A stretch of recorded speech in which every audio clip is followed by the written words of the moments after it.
Hi, I think I'm live.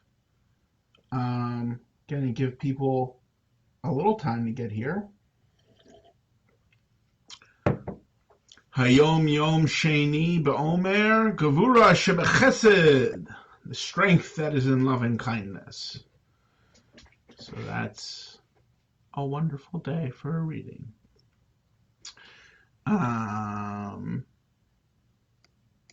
I think I'm in the right place. Let me just copy this link and I'll post it just about everywhere, really.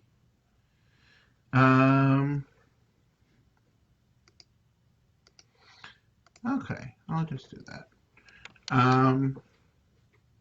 Hey, so for accessibility purposes, I am a white man with a round bearded face and a large nose and curly brown hair, and a curly brown beard.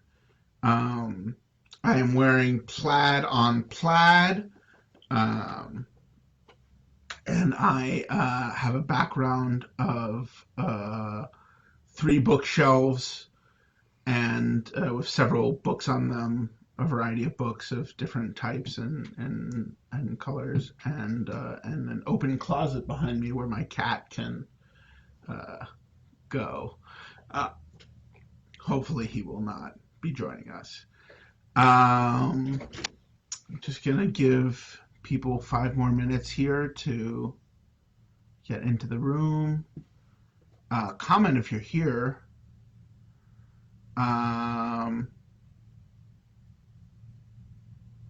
Okay. And yeah, and let me see if I can see comments. Yeah, I'm just hanging out. I'm excited for this. I've been excited to read. I don't technically count as a poet, so I slipped in under. I mean, I don't know. I write poetry on occasion. What I'm going to be reading tonight is a bunch of prose pieces, with hopefully some lyrical flair. But yeah, poet. I'll take the poet, nomenclature and run with it. And yeah, I mostly write prose about Jews, about my fellow Jews, about Jewish life in the 20th and 21st century, the centuries I've lived in, about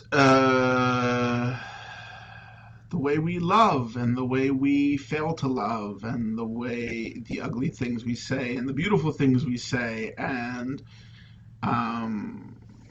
miracles and cities and place and distance and all the things that you like to read about. I hope you like to read about them. I'm excited for this because my process is a pretty lonely one. I go on writing dates with people, but I really got started at the start of the pandemic, so now I am working on having a more social practice, building connections with other writers, and it's not as easy as I imagine it was before the pandemic. But yeah, I am jazzed to start. I'm gonna give it till 7:05, and a lot of umming, mouth sounds. I had a very good friend, Michal Richardson, who edited me for a podcast, and she said, "Mo, you make so many mouth sounds," and I was like, "My words, the things I say." But no, she meant like and as my editor, she was quite put out. But I'm excited to read my stories for you. I'm going to start with a pretty emotionally difficult story that is true. It's a nonfiction piece, and it involves some family of mine. It involves my uncle, who was intellectually disabled, and who lived and died in a facility in Staten Island for the intellectually disabled called Willowbrook, which actually became quite infamous for mistreating and poorly treating its residents.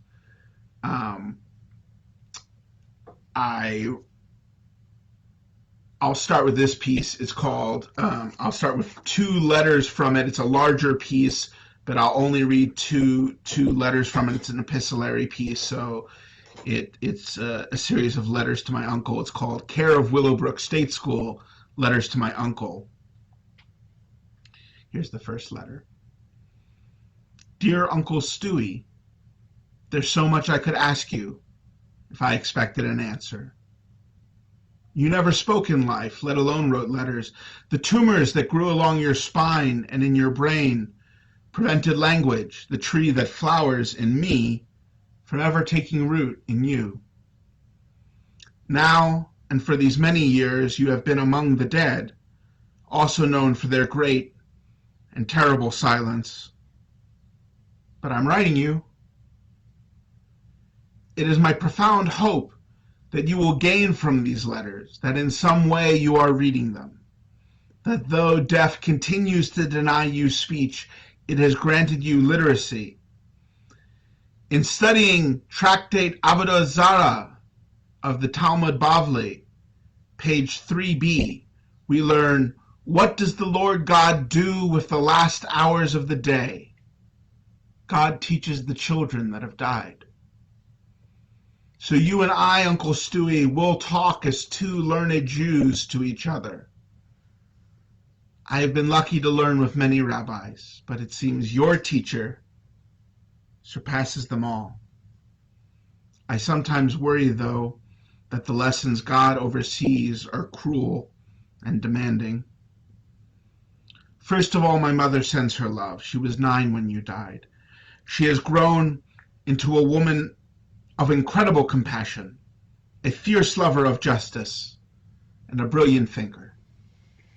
She rarely mentions you without crying, which is odd, because she tells me her favorite memory of you was your laughter. The most beautiful laugh, she says. I hope wherever you are, it is filled with the sound of that laugh, of the joy you shared with her. She has much reason for joy these days. My nieces and nephews are growing strong and beautiful. Kenahara. She gets to spend many days a week with each of her grandchildren. Baruch Hashem. Sometimes I worry my sisters take a little advantage of her constant hunger for time with her grandchildren and get her to babysit when she'd be better off resting. But she's happy, I think. Like your mother, my Grandma B, sometimes my mother has an air of deep sadness about her. I suppose I have it too.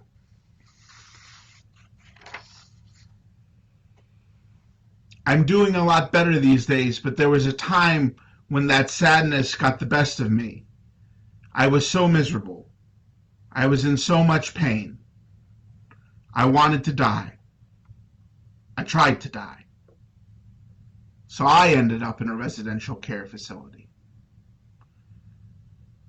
I guess I was an inpatient for a year about 12 years ago. I guess that's why I've been thinking about you so much, Uncle Stewie. It's been 12 years since I got out.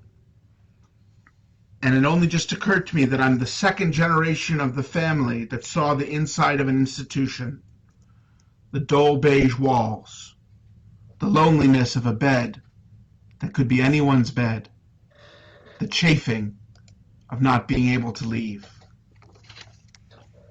I hope you won't be offended by the comparison. I'm aware that the cushy, private, residential farm work-based therapy program I was in is a far cry from the horrors of Willowbrook State School. I read that in 1965, the year before you died, Willowbrook had 6,000 residents, 2,000 more than its 4,000 bed capacity. Conditions were fetid and rife with human incompetence and abuse. In 1966, you died from pneumonia, possibly as a result of force feeding. 6 years after your death, Geraldo Rivera's Willowbrook, The Last Great Disgrace, premiered on ABC News, lambasting New York State for the facility's excesses of mistreatment and warehousing. The resulting lawsuit proved formative to civil rights legislation for institutionalized people, and Willowbrook closed the year I was born. I am in every way part of a new and different era of institutional life. But I wonder what we shared, Uncle Stewie. I wonder about the boredom of institutions, the way the hours tick by slowly. I wonder about the envy and fear of social workers and other employees of the institution who can come and go, who have a life outside. I wonder about your laugh, Uncle Stewie, and what made you laugh in the hell of Willowbrook. I wonder what made me laugh when I was in the hell of my own mind. The words I could write when I was sick were such a comfort to me. What did you do without them? I hope one day I'll know. Love, your nephew, Mordecai. And I'll read one more letter from care of Willowbrook State School, letters to my uncle. Dear Uncle Stewie, when I had been on the therapy farm for a few months, a new resident who had just arrived and was introduced to the rest of us that afternoon struck up a conversation with me. She was slight and short and dark, with large, startling and startled eyes and curly black hair. She reminded me of a silent movie star, all expression and pantomime. She asked if I was Jewish, and when I said yes, she said, "That's awesome, me too, it's like you're my brother." As the conversation continued, she asked me about what I thought of how our parents had behaved towards her, what I thought of other relatives, whether I remembered the same details of family holidays together. Because of our shared heritage as Jews, and because of the confusion of her psychosis, this woman treated me like family, warmly, with concern and care. I'm trying to do something very similar here, Uncle Stewie, with you. I have only a rough sketch of information about you. Your diagnosis, the beauty of your laugh, some pictures of you next to Aunt Eileen on a playground, a story here, a story there. I know so much more about how people felt about you, how they reacted to you. But their actions don't tell me who you were, only who they were. What was it like in your silence, that vast wordlessness that I am so far from? You could crawl but couldn't walk. What was it like on your knees? Uncle Stewie, I believe the dead are in the hands of God, and I believe God can do anything, so I believe you can be anything. Sometimes I like to imagine space for you to be my Uncle Stuart, a full-grown and able-bodied and minded man. Would you still be in Brooklyn, where you were born? I guess you would have made the move with the family to Wantagh. Would you still be there in Levittown? Or maybe like my mother and Aunt Eileen and your little sister Jill, you would have gotten to watch her grow up. You would have left for Westchester or Connecticut or Boston. Maybe you're an insurance adjuster in Cincinnati. Maybe I didn't see you much when I grew up. You were too busy. with your own kids. Maybe we're not close. Perhaps you've grown stodgy and conservative, and when politics come up, I find you unpleasant and boorish. For some reason, the dullness of this possibility delights me as much or more than imagining you experiencing all the joys of life, language, travel, sex, of being a good man, a great man. The possibility of you being Stuart Kelber, a slightly balding accountant who lives in Scottsdale, Arizona, is a thrill to me. Other times, I try to leave room for the boy you were, laughing and disabled, crawling towards your sisters and standing with their help. What if Grandma B had let you stay at home? What if my mother and Aunt Eileen and later Aunt Jill had grown up cleaning up after you, wrestling you into clothes, hearing your laugh every day? I don't know how long the life expectancy is for tuberous sclerosis. Would you still be here? You'll be 70 in August. Maybe after B died, we'd have taken you in. Maybe I would be a second-generation caretaker to my beautiful uncle. I'm spending all these words to say this, Uncle Stewie. I open my heart to you. Move on in, if you're not already there. Love, your nephew, Mordecai. Thanks, everyone. That's care of Willowbrook State School, or 2 letters from it anyways. It's actually 8 letters right now, and it's growing every day.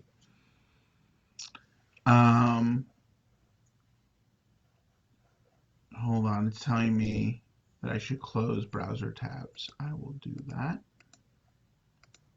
Let me know if that helps.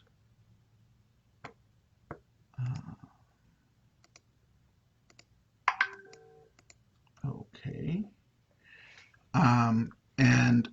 So that's a piece that's true. It's about my uncle. It involves a lot of research into Willowbrook State School and into my family history. It was difficult to write. I'll say that. And I hope to keep writing it, though, because it feels important. I'm going to read something much lighter now. It's a piece about the world's youngest chess champion, chess grandmaster. And this is a real person. His name is Abhimanyu Mishra. He was 12 and 4 months old when he set the record for youngest chess grandmaster ever. And the story is called Abhimanyu Mishra is a bar mitzvah. Okay, the first thing that happens is you say Abhimanyu Mishra is the world's youngest chess grandmaster ever, but he is not, as far as you can tell, Jewish. And then I say, but we really need this one. Can you imagine the Nachas Ritshep? Emmanuel Lasker, the longest-running world champion, Jew. Michael Tal, world champion, grandmaster, the magician of Riga, Jew. Now the youngest grandmaster ever? What a banner day for chess-loving Jews everywhere. And then, of course, let's not forget the advantages to Abi himself. A bar mitzvah right after breaking the record. Imagine his parents, all their hard work rewarded, watching the kid go up to the Torah, just beaming as Abby's voice cracks over the trope. His mother actually starts crying when he says the Shema, just like he said every night before bed since he was a 7-year-old U.S. master. Since he was a 7-year-old U.S. master. Abi gives a little Devar Torah, remarkably self-possessed. It's clear he thinks of the challenge of public speaking as a kind of chess match. Just stay calm, move your point forward, build your argument. The rabbi studied a few pages of Talmud with him. Nothing too tricky. They only got a little time together before he flew to Budapest. But Abi likes it. He thinks of it like a game, a give and take, a struggle. Abi says so in his speech before his family and friends from the school he dropped out of to play, and the people from synagogue who showed up for his bar mitzvah. People chuckle as Abi keeps comparing Judaism to chess, but the speech is good Torah. Some of the non-Jewish guests are even excited at the opportunity to learn that Israel means the one who wrestles with God, or as Abi puts it, competes with. Then the reception, chess-themed of course, with checkered tablecloths. Some other young grandmasters show up, people who are up against Abi for the record but aged out of it. No hard feelings tonight. They dance awkwardly to the latest K-pop and Disney music hits. Abhimanyu feels so loved and confident. He even works up the courage to ask a pretty young grandmaster to dance, and she agrees. Everyone's having fun. And then, that's when Sergei Kazharkin shows up. Abi recognizes him instantly. He has a picture of him up on his wall. The picture is from 2003, when Kazharkin set the record Abi has just broken. A 12 years, 7-month-old kid, just 2 months and 6 days older than Abi himself when he broke the record. The child in the picture on Abi's wall is wearing a beige fleece, his shoulders hunched over the board, his ears sticking out. The hunched shoulders are gone now, and the babyish cheeks are covered in stubble, but the ears still stick out, and the look of fierce but dreamy concentration is still on Kazharkin's face. He walks up to Abi and sticks out his hand. Abi shakes it solemnly. I read the game again on the way here. Well done. Abi says thank you, a little stunned.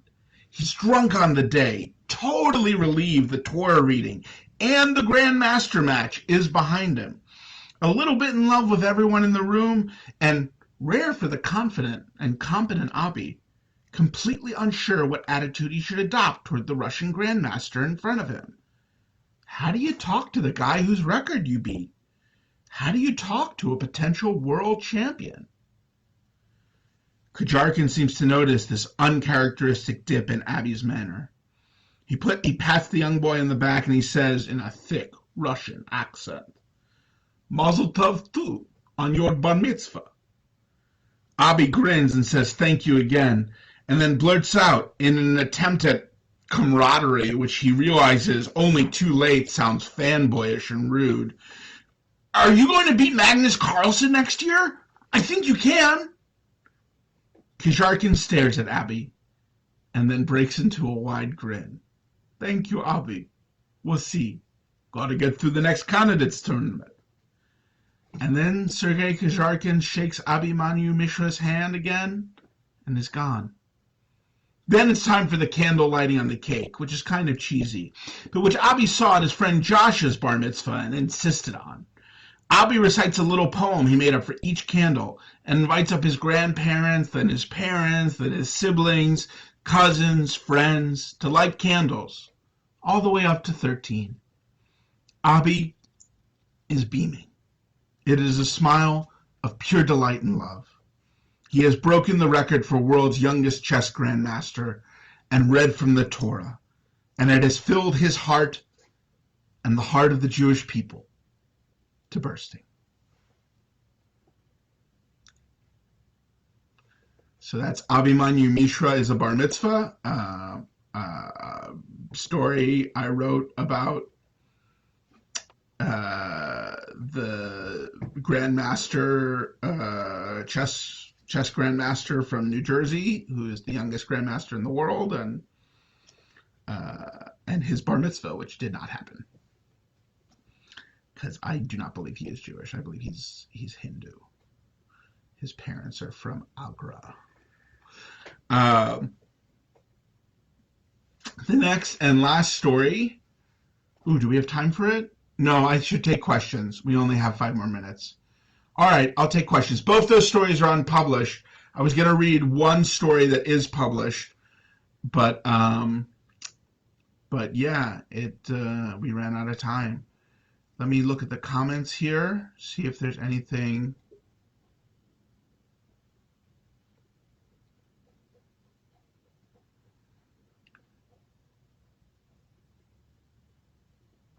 Okay. Um, okay. I'm just looking at questions. And so we have, what am I reading? What am I reading lately? I am reading Olga Tokarczuk's The Books of Jacob. Um, that's a really good book. I really, but I'm liking it. I liked even better at this point, like an analogous point in the book. Like I'm only a few pages in. At an analogous point in the book, I really liked her book. Why am I blanking on its name? Does it start with a P? It doesn't start with a P. It's not Pandemic. It's Primeval. Her book Primeval and Other Times is a really good book, and I highly recommend it. I'm also reading Search History by Eugene Lim, which is an extremely bizarre and fun book, and it's really stretching my imagination of what a book can be.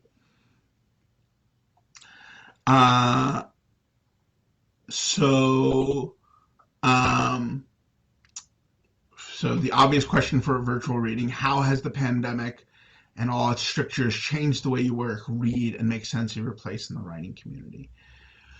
Well, I mean, so I've only really worked in the pandemic. I started publishing and getting and like building writing community and taking myself much more seriously as a writer in the pandemic. So I don't really have a point of comparison.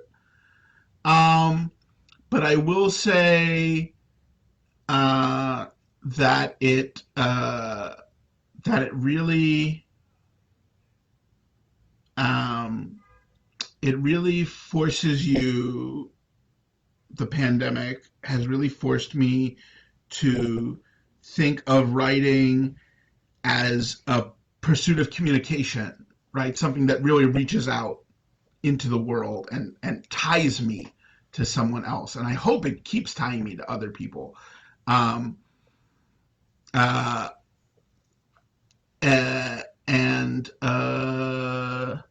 any other questions?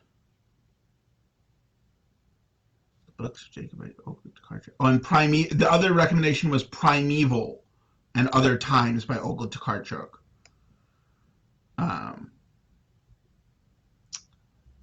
Let's see if there's any other questions.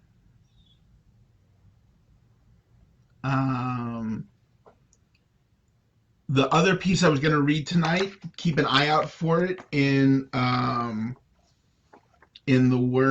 the magazine Identity Theory. It's called The Last Fight of Laughing Louis Lembich. It's about a old boxing announcer. It's a lot of fun to read out loud. I wish I'd gotten to it tonight, but well, what can you do? Time is time. Thanks everybody for coming out. This was really lovely. I know some people messaged me while I was reading, and that kind of broke my focus, but I love you still, and like thank you for messaging me and thank you for coming out. Yeah, you can also find my writing. You can find everything I've published online at linktr.ee, linktree/Mordecai P. Martin. That's linktr.ee/Mordecai P. Martin. All one word. And you can find that, yeah, you can find that also at the links that Shannon put in the chat. Thanks, everybody. Have a great night.